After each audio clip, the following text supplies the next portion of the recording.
So we have a special speaker today, Dr. Heather Bushman.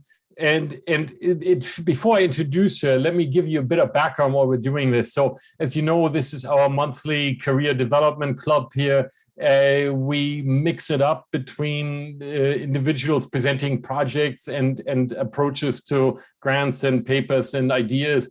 But we also decided to include some didactic materials which have sort of a broader impact on how people think about science communication, how they think about grant writing, beyond a specific project. So this is really the first out of this didactic component here. So Heather is a PhD herself, so she is a tried and true scientist from UCSD, working with Victor Nizet in infectious diseases some years back.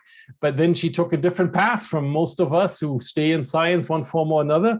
She was fascinated by communications and how to relate to the public. Did an internship at the National Cancer Institute for a while, then came back to San Diego and has served in various communication functions at various institutes, including the Burnham and the Scripps Institute, and more recently, over the last 7 or 8 years or so, I think, has returned to UCSD to play a role in the health communications at the UCSD Health Sciences.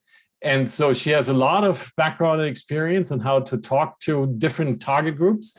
And I think what's important for all of us to understand here is, although we are thinking of scientific papers and grants, and we're only talking to other experts, you should never underestimate how much knowledge a reviewer actually brings to something. It's always tempting to think your reviewer knows exactly as much as you do, and that's more often than not true. Even reviewers who are certainly above the general public in terms of their broad science knowledge often need to be brought to the problem, need to be interested in the problem. So the fundamental challenges are not that different between talking to a reviewer versus talking to the public in general. So we're hoping that Heather can enlighten us on how to do this so that we're all going to be successful in every communication we do. So thanks, Heather, for making time. Yeah, thank you. Let me bring up my slides here. There, you should see that. So yes, I have my day job, as I call it, is managing communications and media relations here for UC San Diego Health Sciences. So we're also known as the press office or your public information officers. And I've probably worked with several of you in that capacity, or you may have worked with my boss, Scott Lafee, who's been here even longer than me. But then what I really want to talk to you today about is drawn more from my night job, which is teaching science writing at UC San Diego Extension. So I call this talk How to Speak and Be Understood, because like you said it up perfectly, Lars, that while what I'm going to talk about today is mainly when geared towards talking to non-scientists, but increasingly, I really think that people may want to consider some of these concepts when they are writing grants and writing papers and giving scientific talks. So I know those are specific skills and you'll have specific training later in grant writing. But as I always say, grant reviewers are people too, and we're all busy, tired, and distracted. So the easier you can make life on the reader, the more favorably they will hopefully think of you. So let's see. So I'm going to go through my talk, and then we should have plenty of time for questions at the end. If you do have questions as we go, feel free to drop those in the chat, and then I'll either address right then, or maybe it's something I'm going to touch on later in the talk. Great. So let's see. Got to advance here. I always forget how this goes. Okay. So a little brief outline of my talk is going to be on why you should make the time to engage with the public or with non-scientists. What are some barriers to good science communication, and how talking to non-scientists is different than talking to scientists. A little bit about addressing misinformation, because I think that's such a hot topic right now and something that people are very concerned about. And then I'll end with a few opportunities that may be of interest to you to get more involved in public engagement. Yes, this is a picture of me volunteering at our Petco vaccination superstation, where I found how much I enjoyed talking to everyone after they got vaccinated and had to do their 15-minute wait. And it really turned out to be a bit of a science communication opportunity about vaccines. All right, so why take the time to engage? So there are some of the more altruistic reasons, which are one, most of you are probably funded by taxpayers, right? NIH, NSF. And so we do have a duty to share back the results of that research to the tax-paying public, combating misinformation. But then there should also be some benefit to you and your institution. So, building yourself up as a key opinion leader to hopefully help attract funding, the best students, staff, faculty, recruiting, and collaborators.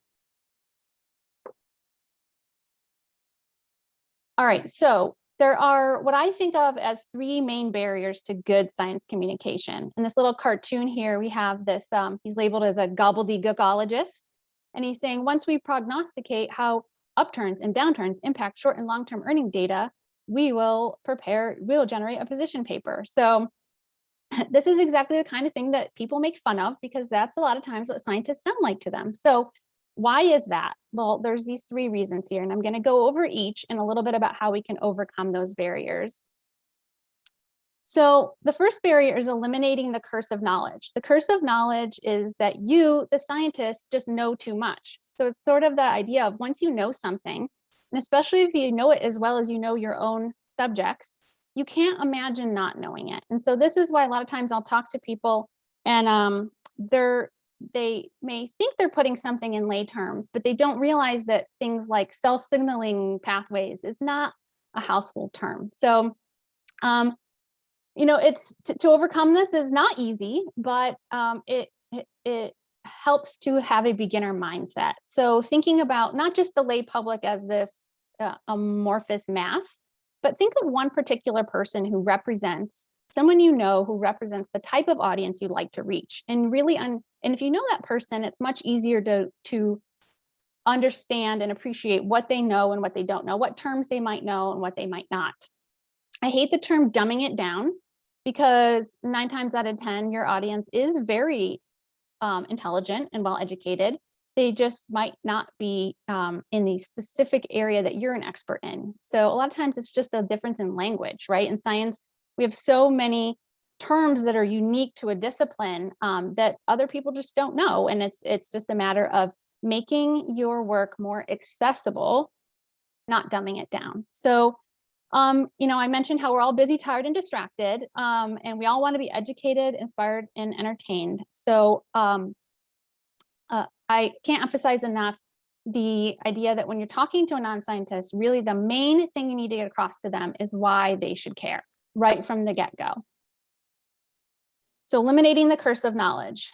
Barrier number 2 is defensive communication. So defensive communication is that idea that, and we all do this, in our writing, sometimes we are thinking too much about our peers and we want to prove that we know as much or more than other people. And this really creates a barrier and really reduces accessibility. So ways to overcome this include using as little jargon and the fewest acronyms possible. I don't know about you, but I hate when I look at a page and it just already looks like alphabet soup because there's so many acronyms. And I just know without even getting started that that's going to take me so long to get through and understand. And when we do have to introduce a jargon, a new technical term, defining that right away, using substitutions. So sometimes you can get the same concept across without having to introduce all these new terms, which really just puts a heavy cognitive load on your reader. So this is like, instead of saying myocardial infarction, you can just say heart attack and just use that as a substitute term. Don't use fancy words when simple will do. I think in academic and science writing, a lot of times we, in trying to show that you're smart, we tend to use overly fancy words. So using things like utilize instead of use. I have a coworker whose biggest pet peeve is saying something increased efficacy. She says, just say it works better, right? I mean, you wouldn't talk to your neighbor in an increased efficacy sort of way. So, things to think about. Using metaphors and analogies helps tremendously. And yes, sometimes as scientists, we can get too caught up in the weeds, worrying that this metaphor isn't exactly to scale and doesn't cover every aspect. It doesn't need to.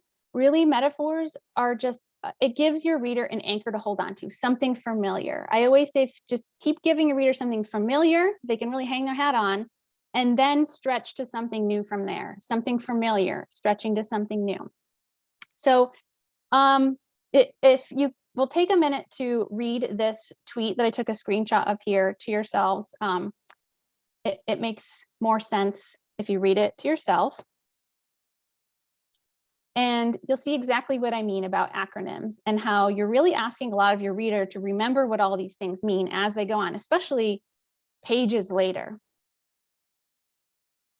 And then the third barrier is this lack of emotion that we typically have in science, right? I mean, it's for a reason. We're all taught to be very objective and that emotion doesn't have a place in it. But I really encourage you to put that emotion back in, show yourselves as real people when you're talking to non-scientists. It really helps people make a connection. If you sound enthusiastic about your work, it gets other people enthusiastic. I think it also just really helps build trust if they see that you're a real person. Everyone loves hearing about something someone struggled with and overcame. Here's a list of example emotions that you could work in. So now in my day job in communications, I write a lot of press releases, newsletter articles, magazine pieces, etc. And it's not always easy. Sometimes we have a nice patient story to accompany something, and that really does bring the humanity to it. But not always. Sometimes I'm writing about basic research, but I still try to make those scientists sound human. So I'll quote scientists, not just stating facts, but starting with something like, I was surprised that, or we were excited when we found this. And then this screenshot here is an example of a piece I'm working on that's coming up in our annual Discoveries Research magazine, in which Gene Yao, one of our researchers, was very kind enough to really open up his life and share about having twins right at the beginning of the pandemic, and how that dovetailed with their building up of the COVID testing facility in the School of Medicine. And so I just love being able to draw people in with a human story and then sort of weave in the science as we go. And I think that worked out really well. Obviously, not always possible, and people don't always want to share about their family and their kids as part of the work, and that's totally fine. But I think there's always opportunities to find that emotion and that human piece to it. All right, I think this drives home a lot of these points. So this passage says, a carefully crafted sentence welcomes its reader like a comfortable rocking chair, bears its reader across chasms like a suspension bridge, and helps its readers navigate tricky terrain like a well-hewn walking stick. A poorly crafted or uncrafted sentence, on the other hand, functions more like a shapeless log tossed into a river. It might or might not help you get to the other side, depending on how strong the current is and how hard you are willing to kick. And sometimes the reader of an academic text has to kick very hard indeed. I think that's so true, because I think we see a lot of times as when you're writing a paper, for example, your only job is just to put the information out there. And then, okay, I put the information out there and don't really feel much responsibility for how accessible that is to the reader and what they're getting out of it. And so I encourage you to instead think about how you're helping your reader across that river rather than just tossing a stick and hoping they make it. Okay, so now we're gonna, those are some of the kind of big concepts, but I always like to give people really actionable tips and tricks. And so we're gonna get a little bit more into the nitty gritty here for a minute. So here's this Calvin and Hobbes cartoon. I used to hate writing assignments, but now I enjoy them. I realize that the purpose of writing is to inflate weak ideas, obscure poor reasoning, and inhibit clarity. With a little practice, writing can be intimidating and impenetrable fog. Want to see my book report? And it's called The Dynamics of Interbeing and Monological Imperatives in Dick and Jane, a study in psychic transrelational gender modes. Academia, here I come. And so again, people know that this is how academics speak, and they're teasing about it because it's so true that sometimes we use words in a way that does put up a barrier. So, all right, here's some ways that speaking to non-scientists are a bit different than speaking to other scientists specifically. So first, the pyramid. I often find that in scientific talks or papers, imagine giving your typical 20-minute talk with your PowerPoint slides. It often starts with a big background. Okay, here's the disease that my work is related to, all about this disease and its prevalence. Then I might go into, okay, here's what we did, here's our hypothesis, here are the techniques we used, here's what we did, and then ending with those main findings. We found this, maybe even ending with the most important one. When you're speaking to non-scientists, you have to completely flip that around. So remember at the beginning, I said, why should I care is key. That absolutely has to be the first thing that you mention. So when somebody says, say it's a reporter for local Channel 10 News, and they say, tell me about your research. It should not be an opportunity to just launch into your typical 20-minute spiel, but instead you should very succinctly be able to answer the main takeaway point of why someone who is not a scientist should care about this. And then when you're writing, so this is how I often structure a lot of our press releases. So right in the headline, we'll say the main takeaway. The beginning is all the everything of what was found, who, what, where, when, why. And then I take the time to step back and go into a little more detail about how we got there and more general background information. Let's see. All right, so active versus passive voice. You've probably heard often that it said that academic or scientific writing is very passive. And there's a reason for that. So in passive voice, the emphasis is on the object, not on the doer of the action. And that makes sense in a lot of cases, because say you're writing a methods portion of a paper. You just want to say the cells were incubated for 3 hours, right? That's what's important. What was done to the cells? It doesn't actually matter who did it. You don't need to write, Maria incubated the cells for 3 hours. But speaking to non-scientists, it is much it's much snappier, much more interesting to flip that around and use the more active voice. So it can be, if you haven't studied grammar in a while, it can be confusing to remember what's passive voice and what's active. So the reason why I have this silly picture here is because a little trick is that if you can end a sentence with the phrase by zombies, and it makes sense, the cells were incubated for 3 hours by zombies at the end there, that's passive. So here's another example that I won't bore you by reading it out loud to you, but it's just an example of how flipping things around, starting with the active voice, I say a lot of times the researchers did this or the team did that. And then just looking for ways to further declutter your sentences. And that brings me to the next slide. So I'm all about decluttering. So think about, the trend of Marie Kondo, decluttering your home. Her big thing is if it doesn't spark joy for you, get rid of it. So I challenge you to take a look at your sentences, your paragraphs. If there's any way that you can get rid of a word here, a word there, do it. Side note, it'll also help you more easily stay under certain word limits, like if you're writing an abstract with a tight word limit. But it also just makes everything easier to read. It makes your sentences shorter, your paragraphs shorter. Some specific ways to declutter. So breaking up those long sentences. Again, academic writing tends to be very long sentences. But also break things up into paragraphs, break up those pages into subheads, bullet points, just whatever helps your reader kind of get the gist of things as they scan through. We all know nothing's worse than just seeing a page that is a solid wall of text with no breaks. A way to sort of declutter and get rid of some of those excess words is to limit abstract nouns. So that's words like issues, strategies, perspectives.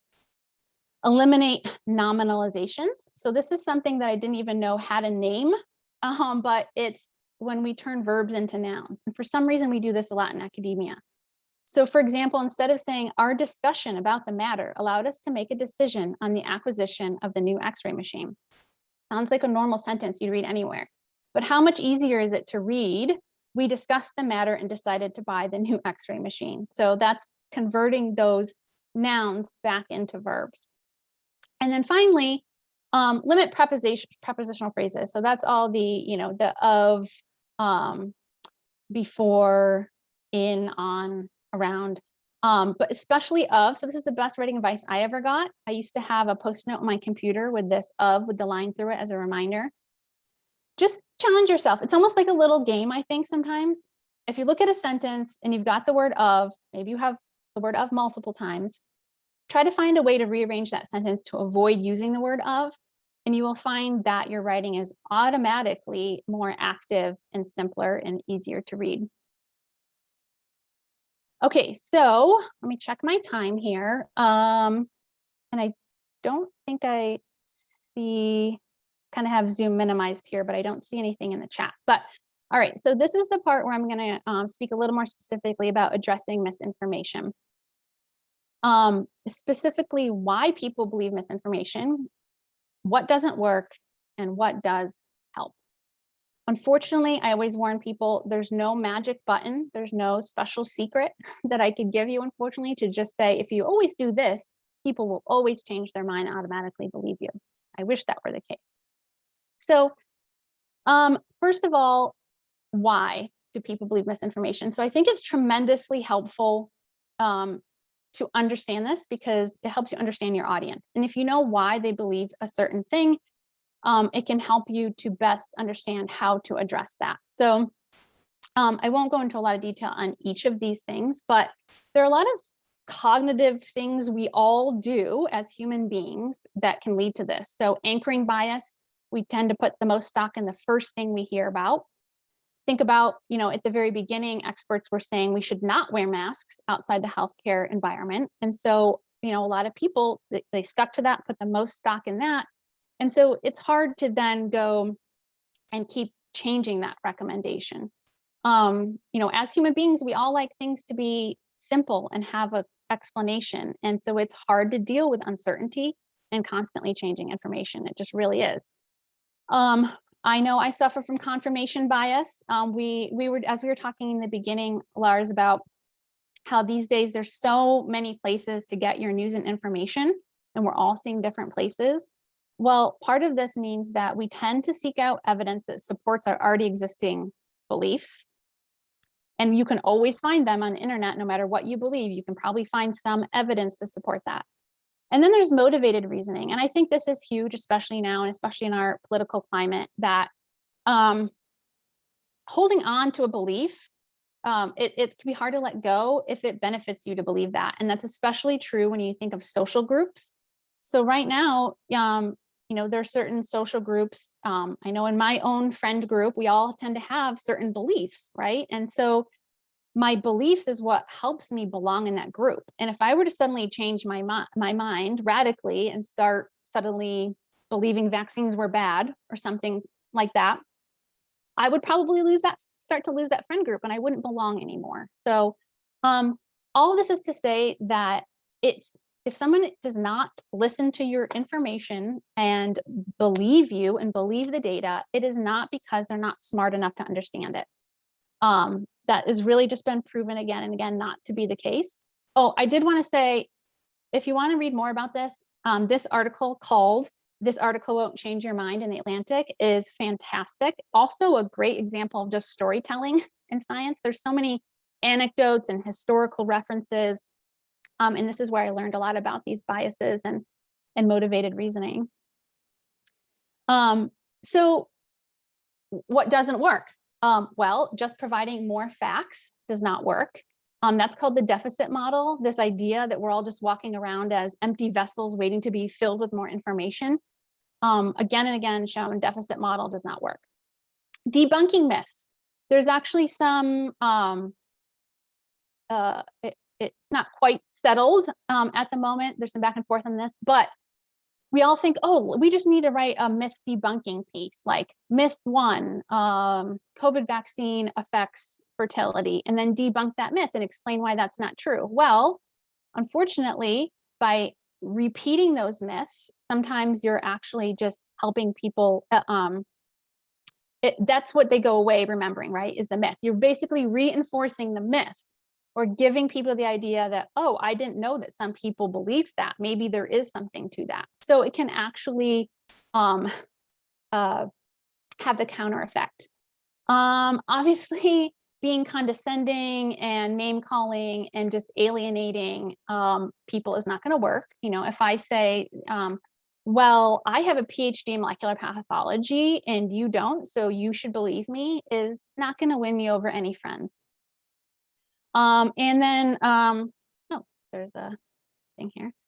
I've heard it said that sometimes just avoiding a triggering word can help. So there's this YouTube link here if you want to check it out later with some climate change scientists and communicators talking about their tips and tricks.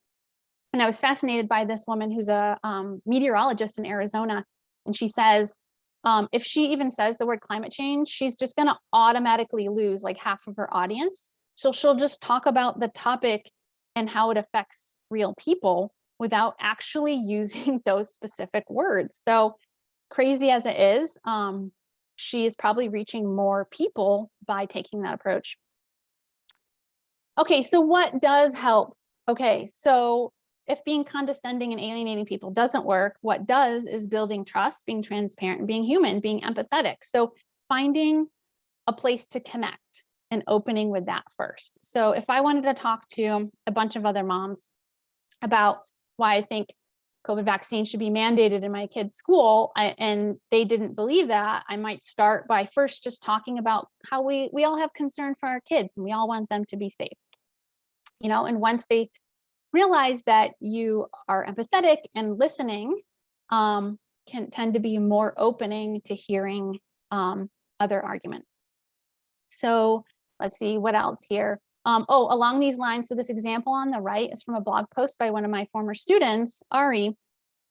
Ari spends a lot of time interacting with people that I don't. So they go to the Burning Man Festival every year, pre-COVID, which puts Ari in contact with a lot of different types of people and a lot who believe in pseudoscience.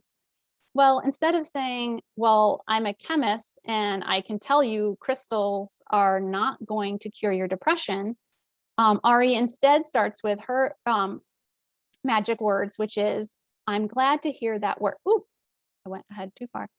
I'm glad to hear that worked for you, right? So by starting from that place of empathy, oh, I'm glad, like, you know, think about it as a human being. You were able to get past your depression. I am so glad that that worked for you, right?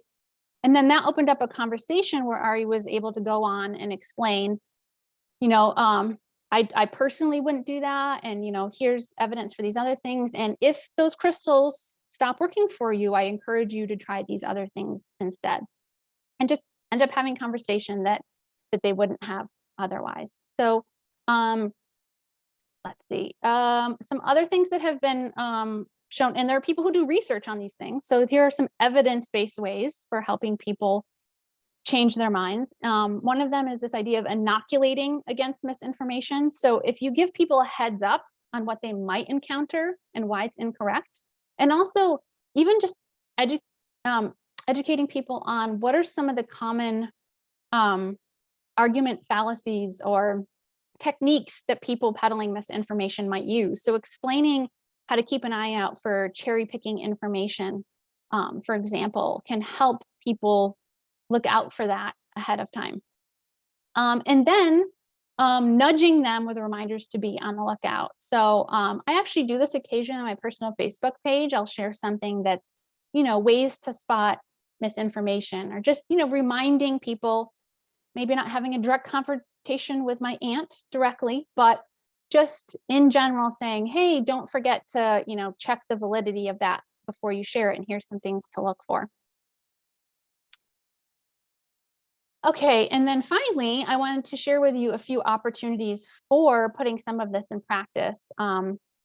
So social media, one, yes, I know it can be intimidating if you're not already on Twitter, but Twitter especially, I should say, has grown into quite the place for scientists to connect and share information and to connect with the general public. And yes, again, it can be intimidating and time consuming, but if that's something you're interested in, I highly recommend it.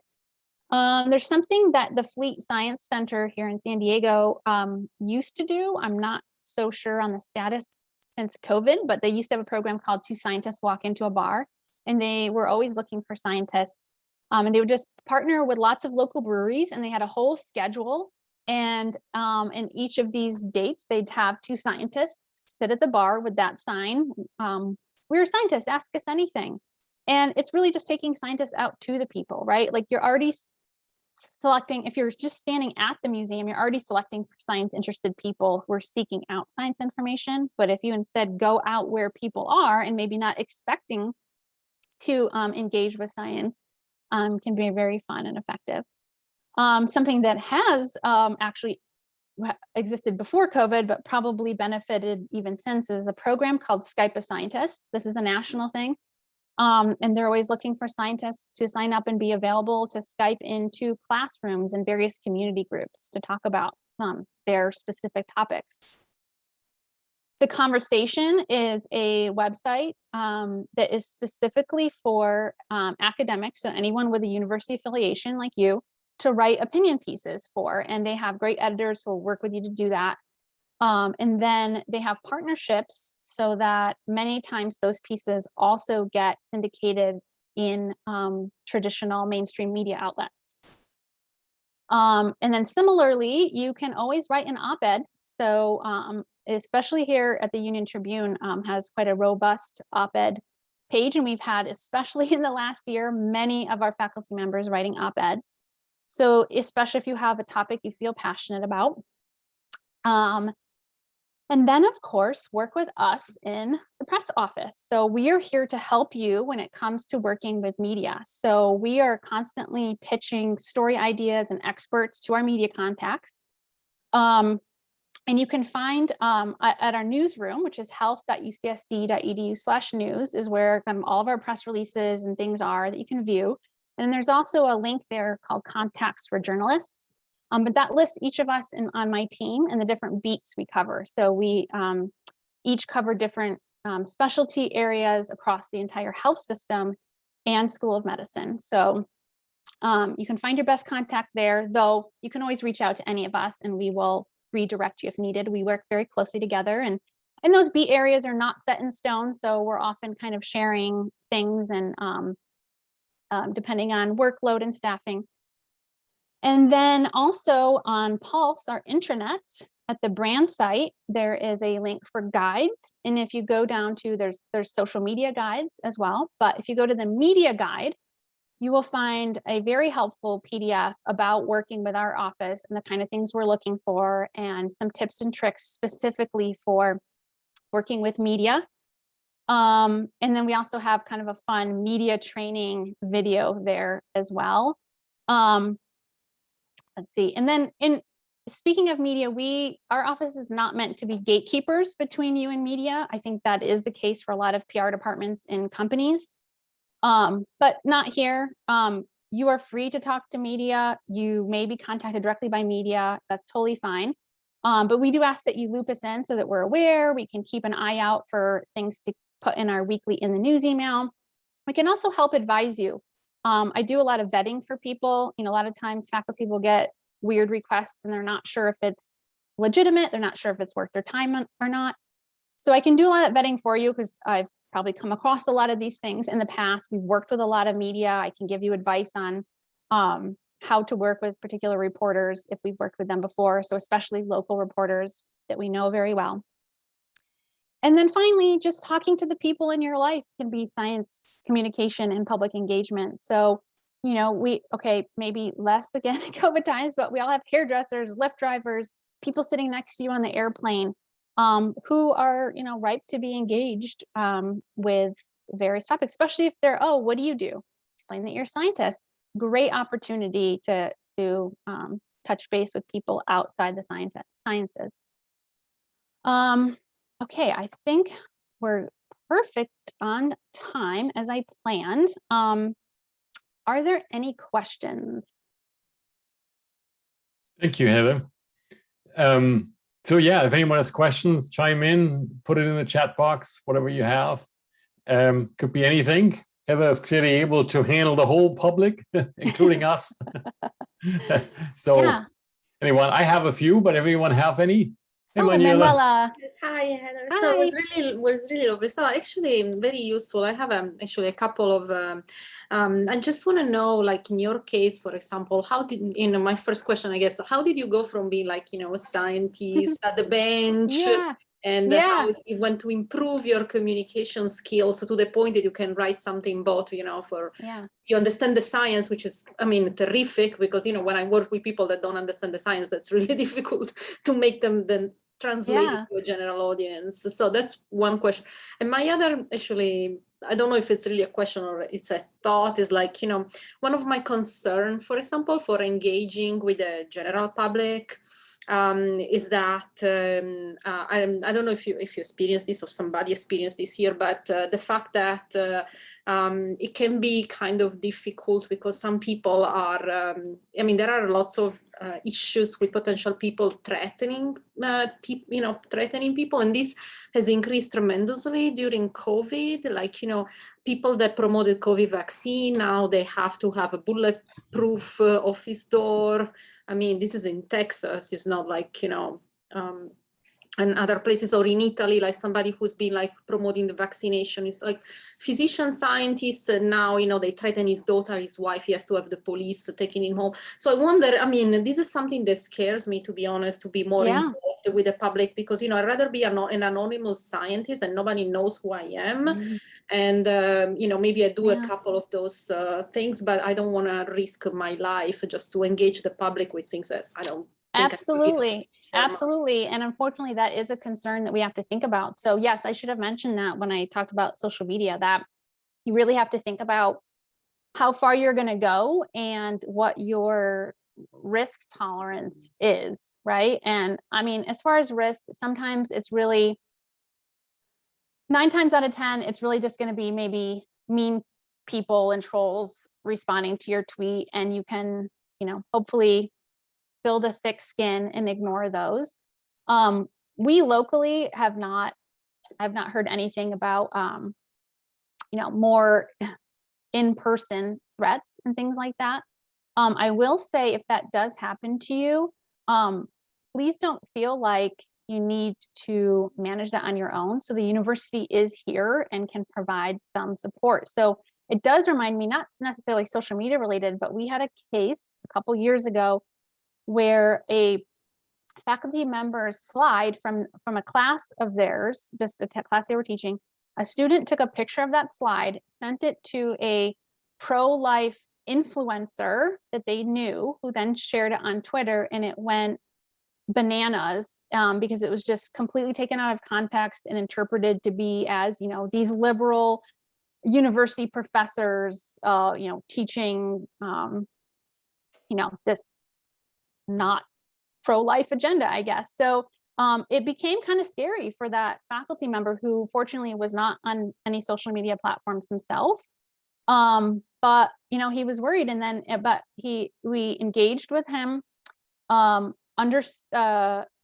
explained to me what the slide meant, and I wrote a media statement, which means something we just hold on to, not to issue proactively, but just in case. And they did. The media come calling, the Fox Newses of the world and Breitbart, talking about this. They're going to write an article they saw on Twitter and asking for if they can talk to the professor or for a statement. So what we did was completely remove him from the conversation. That you do not answer anything. You forward everything to me, and as university spokesperson, I will issue this statement, which doesn't name you at all. We also took down all of his, office and lab location information from websites, and alerted campus police. So, it was scary for a moment, but these things tend to come and go very quickly, because next thing you know, everyone's on to the next controversy, and nothing happened. But I say all that just to say we are here to support you, and there are some things that we can do. And then your other happier question was really about my career path. So when I was doing my thesis work in Victor Nazet's lab, which I loved, it was such a special place. But I realized kind of a couple of years in, like, maybe I don't want to do bench research forever. And part of me just thought, I'm never going to find a lab as good as Victor's anyway. So what else can I do? And so I sort of explored and looked at some info from the Career Center here, and ended up with this idea of, well, what's science writing communication? And so the first thing I did was I looked and found that there was a class in science writing at UC San Diego Extension. So I took the class, was the first thing I did, and it was amazing. And have actually come full circle, because that's the class I now teach, because I stayed in touch with that instructor all these years. And then just, built my writing portfolio and my communications experience resume in parallel to finishing my thesis research. And then just went from there. I told Victor, like, hey, I don't think I want to do a postdoc. And of course, I was very fortunate that he is such a good mentor that he's just happy to help people get wherever they want to be, no matter what it is, and doesn't expect everyone to follow in his footsteps, which I think is kind of a hopefully quickly becoming outdated thing. But so yeah, I just applied for jobs after that and ended up working for a faculty member at Scripps Research, and then found my way into this role, public information officer, first at Sanford Burnham, and then here. So yeah, I love it. If any of you have, students or trainees who are interested in exploring other careers, feel free to give them my contact information. I have lots of resources. I actually have next month, I'm giving a close version of this talk to biomedical sciences PhD students. And the slide I end on that one has lots of different opportunities for them, because there are so many opportunities for grad students to get practice in science communication these days. And I'm so jealous, because these things weren't there when I was a grad student. Thank you, Adam. Can I ask you a few nuts and bolts questions here on the writing? I have a sort of rapid fire ones. Maybe you have some ideas and opinions. So acronyms, this is always one of my pet peeves.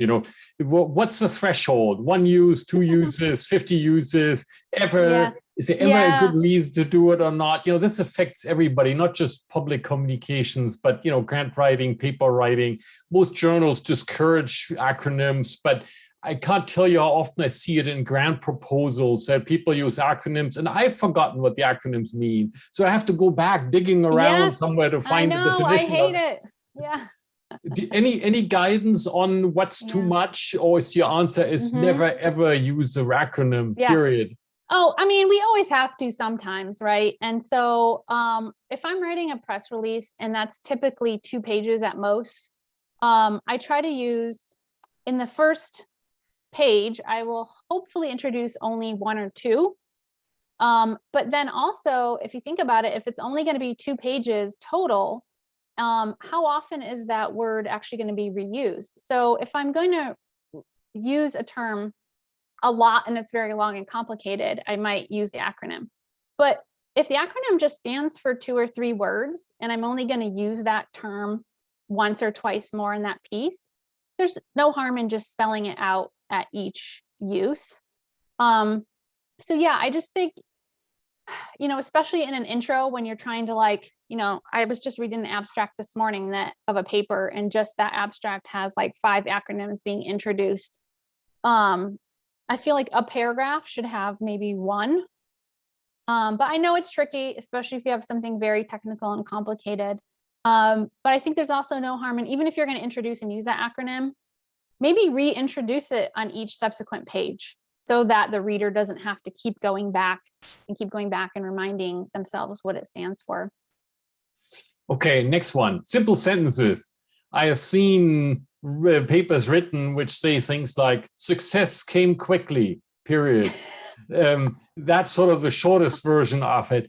Any guidance on when a complex sentence is actually helpful, when it's not helpful? Yeah. Is the goal always to be short to the point?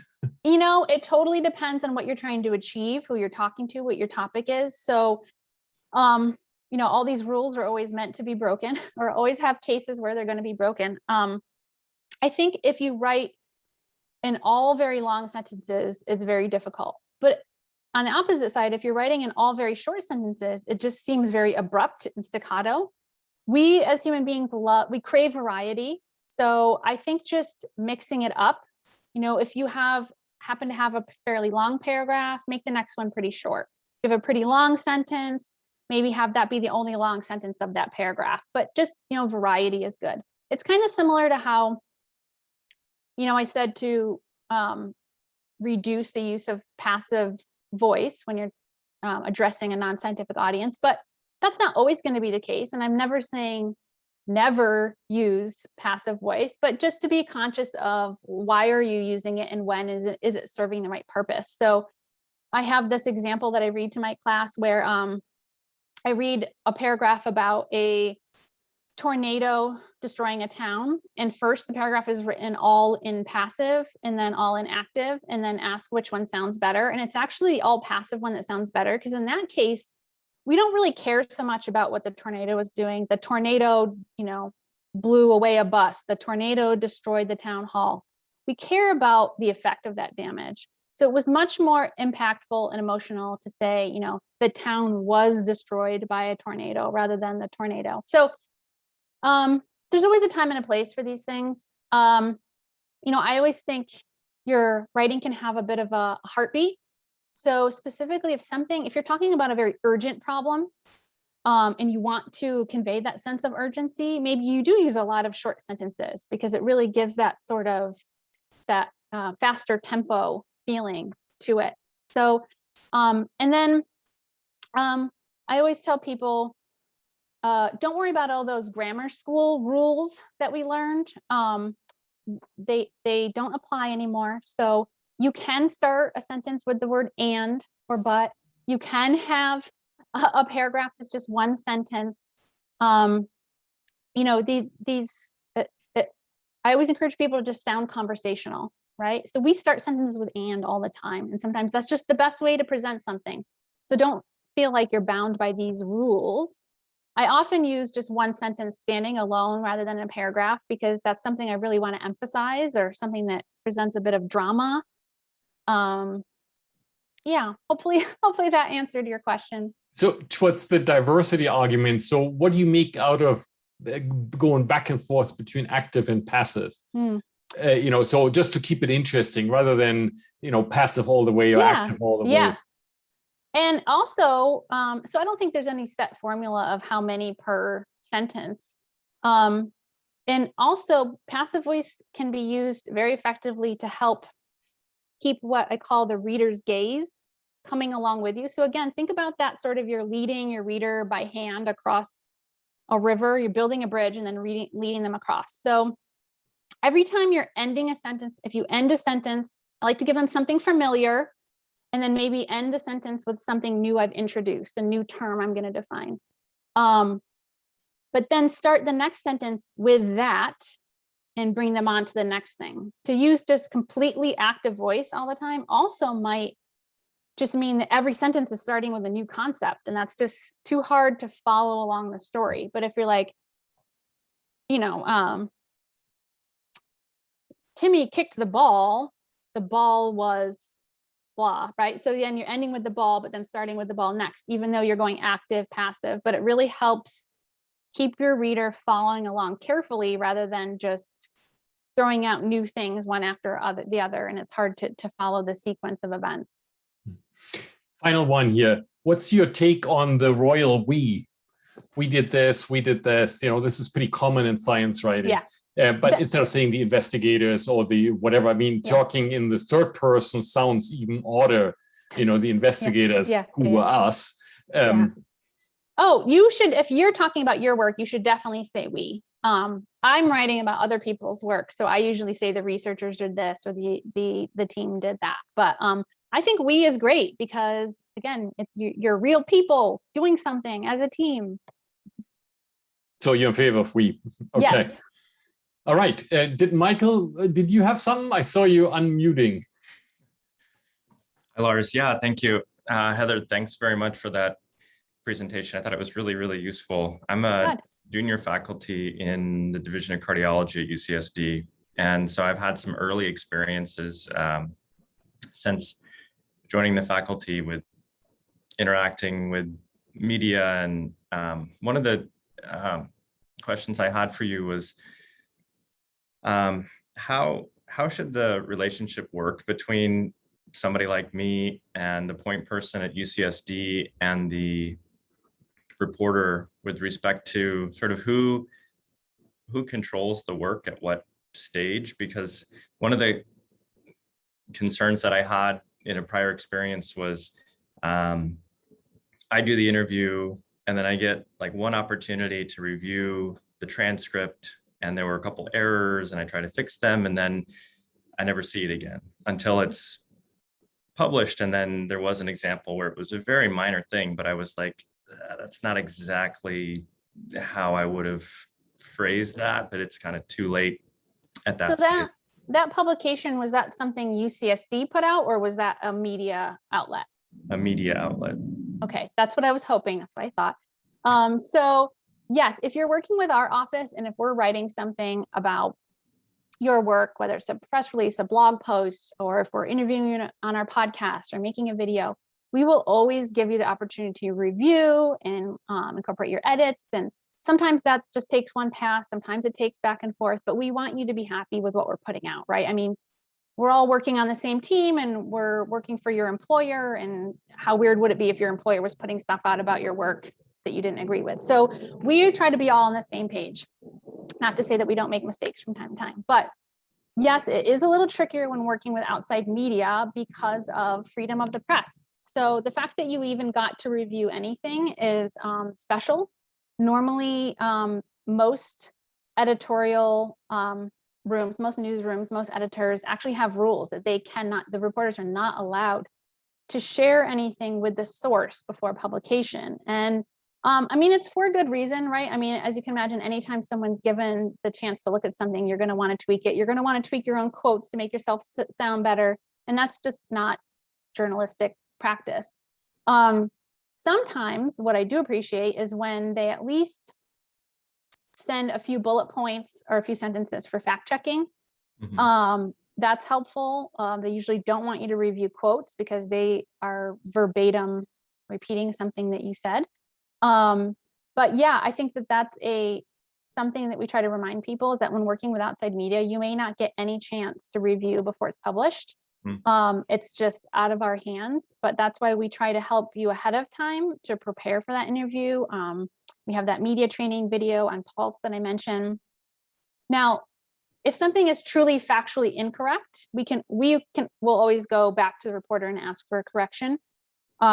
Obviously, that's much easier in an online article than something that aired on TV or went in print. But yeah, we can always ask for factual corrections. But you know, if it's something just like, oh, I don't like how I sounded in that quote. Well, if that's what you said in the interview, that's what you said in the interview. It happens to us all. I was quoted. I managed communications and media relations for the Petco vaccination superstation, and I talked to an AP reporter on the first day who asked me to describe what it was like. And so I was describing the traffic flow, how a group moves in and gets vaccinated together and then moves out together like Disneyland. But the quote just said, "It's like Disneyland." So everyone had a good laugh at me, and I'm like, but it was in relation to the traffic flow, not just saying, oh, we're having a ball here. But so that was kind of funny, but that is what it is. And that's why we have to be very careful when we talk to media. In our media training, we talk a lot about remembering, don't say anything that you wouldn't want to see as a headline.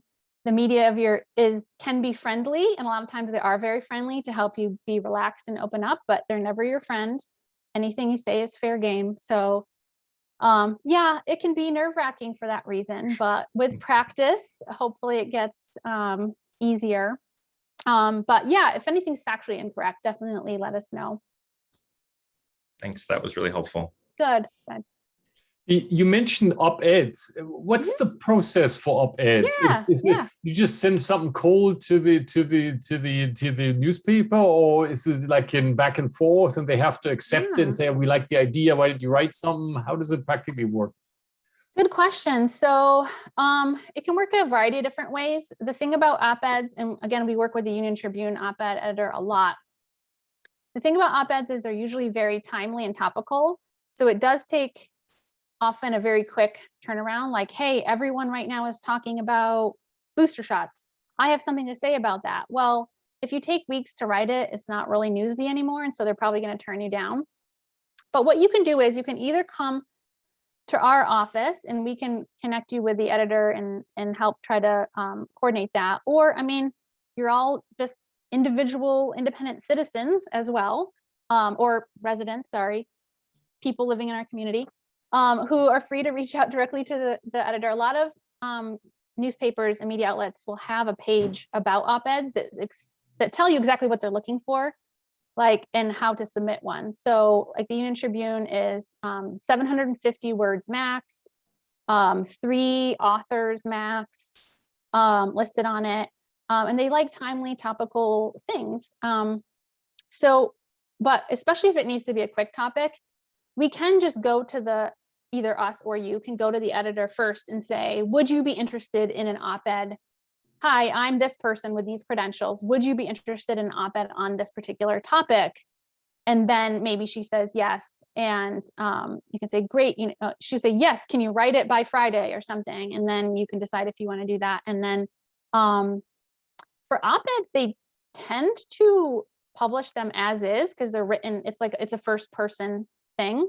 But again, we can help you if you just want someone else to take a look at it and help you shape it up or trim it down. We can assist with that. I actually really enjoy writing op-eds. So we've sometimes ghostwritten them for people as well. If someone comes to us and says, I want to write an op-ed about this, I'm not a great writer and I don't really have time for this. If they can just tell us verbally everything you want to say, and we can help craft that into an op-ed and send it to you for review. I do feel bad kind of putting that out there because I can't say that we have the staffing to do that all the time, constantly for everyone. But as long as you don't inundate us with requests for op-eds, we're usually happy to help out. Great, thank you. Yeah. What's your take on visuals, graphics? I find it routinely a problem in grants if people don't summarize their ideas in a graphic or visual, because by the time you have 5 steps of reasoning, it's very easy even for the expert to get lost. Yeah. Is the same true for general public communication, or visuals are not as important there? Oh, absolutely. Visuals are super important. In fact, and I don't mean visual as in the picture of a pregnant wife. I mean, that's wonderful, but that's not the visual I'm talking about. I'm talking about schemes and outline. Okay, let me backtrack then. Usually those schematics and those graphical abstracts are just too complicated for the layperson. So a lot of times I'll write a press release about a new study and I'll ask the researcher, do you have some image we could use to accompany this? And yeah, I usually mean something like microscopy of this cell type that we're talking about, or a picture of the people in the lab. But when they send me the graphical abstract, I usually say, I'm sorry, I can't use this because it's so crammed with information. It's labeled with all these acronyms. It's labeled with tons of technical terms that we haven't introduced in the written piece. So it's just too much. Sometimes though, I will take a look at it and say, you know what, could you just send me this one little piece of this graphical abstract? Can we separate that out and just use that? So yeah, it has to be simple. It has to be compelling at a glance. Today in a release on a paper by Trey Eidecker, they have very complicated computational mapping type stuff. But I had them strip off all the labels. So it just looks like a pretty network picture. But then we could describe in the caption more carefully what it is we're looking at. But at a glance, it's just like, oh, that's kind of an eye-catching, almost like abstract image. But then we do describe it. But when it kind of had labels all over it of different terms that we weren't introducing, it was too complicated. But yeah, visuals in general, super important. That's what's eye-catching. I mean, if you're scrolling through social media, it's the things that have an image with it that are more eye-catching than just plain text. So we're always looking for good images. Clickbait, that's what you're looking for. Well, I don't really want to be clickbait. Hopefully we're a little more substantial than that. But we do want people to click and read. All right, good. I think we already had some losses here. I think we had planned for an hour, so we've Yeah. come to an end here. Perfect. Thank you again, Heather. That was Yeah. wonderful. A Thanks, nice little different take Yeah. on what scientists don't think enough about. So Yeah, thanks for and if making us aware. Yeah, and if anyone's listening by video, the recorded video, I'm always open for questions if anyone wants to email me. Okay, very good. Thanks Thank again. you. Bye-bye, Bye-bye. everybody.